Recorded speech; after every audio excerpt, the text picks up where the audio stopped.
Sarà la Sanghataldese il prossimo avversario di Coppa Italia dell'Acregas. La gara di andata si giocherà al Valentino Mazzola mercoledì 2 ottobre, mentre il ritorno allo Stadio Seneto mercoledì 16 ottobre. La compagine nissena nel primo turno ha superato il Canicattì con i risultati di 1-1, quindi pari, e poi 1-0 con rete di Silvano.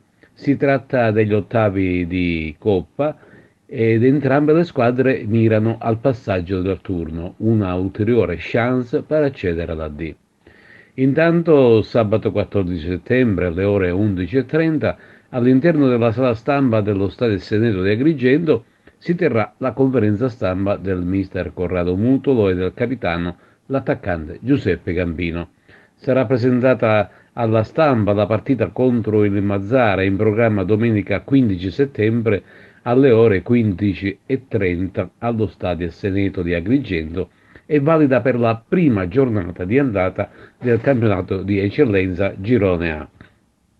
Infine è risolta in tempi brevissimi la crisi tecnica Canicattì dopo le dimissioni di Terranova.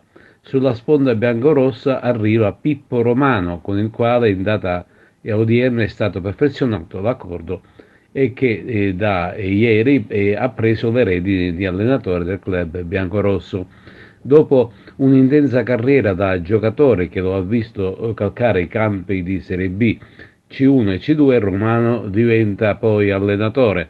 Esordisce nella stagione 2010-2011 con Siracusa e Lega Pro per poi approdare al Licata e quindi Noto, Scordia e Gela per concludere l'ultima esperienza in Serie D con la Cireale. La LND Sicilia, e questa è l'ultima notizia, ha diramato il girone di prima categoria. Le agrigentine sono state inserite nel girone G e sono rispettivamente Gemini, Atletico Favara, Libertas, Raffadali e Ravanusa. In totale sono 14 squadre al via delle province appunto di Enna, Agrigento e Caltanissetta.